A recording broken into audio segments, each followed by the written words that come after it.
नमस्कार। खेत खजाना में आपका स्वागत है। आज रविवार का दिन है और फरवरी महीने की तारीख हो गई है 8। और जैसा कि आपको कल बताया था कि सोयाबीन का जो बाजार है उस पर कल से चर्चा शुरू करेंगे।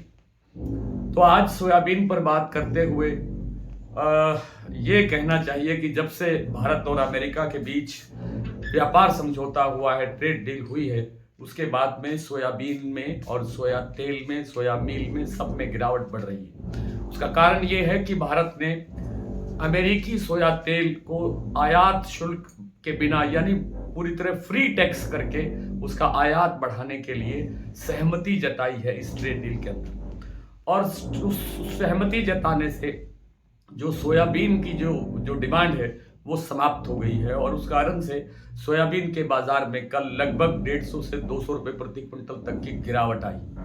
आप देखते रहे हैं कि महाराष्ट्र के कीर्ति प्लांट में सोयाबीन का भाव 6,130 रुपए तक बढ़ गया था, जो कभी 4500-4600 रुपए के आसपास घूमता था।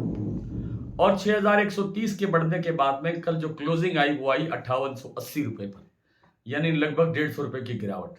तो 5880 रुपए की के बाद में अब यहां से भी आपको क्या करना चाहिए कि आपको जो भी स्टॉक है आपके पास, जो आपने बड़ी तेजी के लिए ले रखा है, आप उसको यहां से मुनाफा वसूल करिए, यहां से निकलिए। जितना जल्दी हो सकता है सोयाबीन में निकलने में ही अब फायदा होगा। कारण क्या है कि सोयाबीन के साथ साथ एक DDGS नाम से एक खल होती है जिसे DOC कहते हैं। वो खल भी free of cost, free of tax क्या कहना चाहिए, तो किसी भी प्रकार का टैक्स उस पर नहीं है। उसका आयात भी बढ़ेगा और उसका आयात बढ़ने से जो दूसरा खल, हमारा जो खल बाजार है, चाहे वो आपकी सरसों की खल है या दूसरी कोई किसी प्रकार की खल है, उस पर भी दबाव बढ़ेगा। उस पर दबाव बढ़ने का मतलब ये है कि मक्का पर भी दबाव बढ़ेगा, मक्का में भी गिरावट बढ़ सकती है। तो कुल मिलाकर के जो सोयाबीन का बाजार है उसमें अब तेजी की कोई संभावना नहीं है। सोया तेल में कोई मुझे बड़ी गिरावट की संभावना लगती नहीं है, लेकिन एक बार 1-2 रुपए किलो की गिरावट आ सकती है, क्योंकि जो पूरा माहौल बन रहा है सोयाबीन के बारे में वो दबाव का माहौल है। और उस दबाव के अंदर न तो सोया तेल में कोई खरीदी हो रही है, न सोयाबीन में कोई खरीदी होगी अब, इसलिए सोया तेल में भी गिरावट आएगी 1-2 रुपए किलो की। सोयाबीन में गिरावट और बढ़ सकती है और सोया मील के अंदर यानी खल के अंदर भी गिरावट बढ़ने की संभावना है। थोड़ी सी बात कर लेते हैं सरसों की। तो सरसों में अब धीरे धीरे आवक बढ़ेगी और बाजार जो गिरावट की तरफ चल रहा है ये अभी और गिरावट की तरफ बढ़ सकता है। कल जयपुर सरसों का भाव 7300 रुपये रह गया था शाम को। और जो आपकी भरतपुर मंडी का भाव है, वो जो क्लोजिंग भाव आया था वो था 6,750 रुपए के आसपास। हालांकि कल जो सुबह भाव खुला था वो था 6,831 रुपए।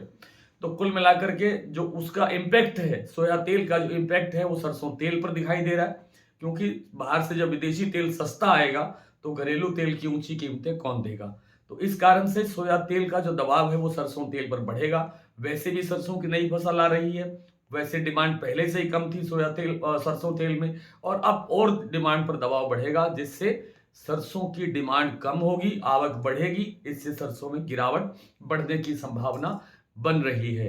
तो अभी आप जो स्टॉक के बारे में जो सोच रहे हैं लोग कि यहां से स्टॉक करें या नहीं करें, तो अभी स्टॉक के बारे में विचार करना भी उचित नहीं है।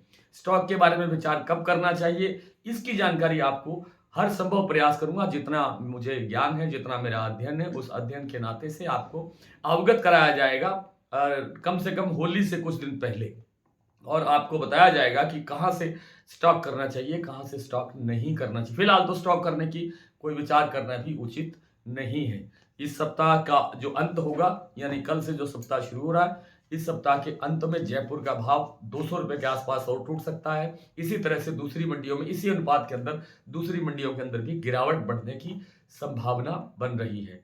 फिलहाल इतना ही। कल आपसे फिर मुलाकात करने का प्रयत्न करेंगे। तब तक के लिए नमस्कार।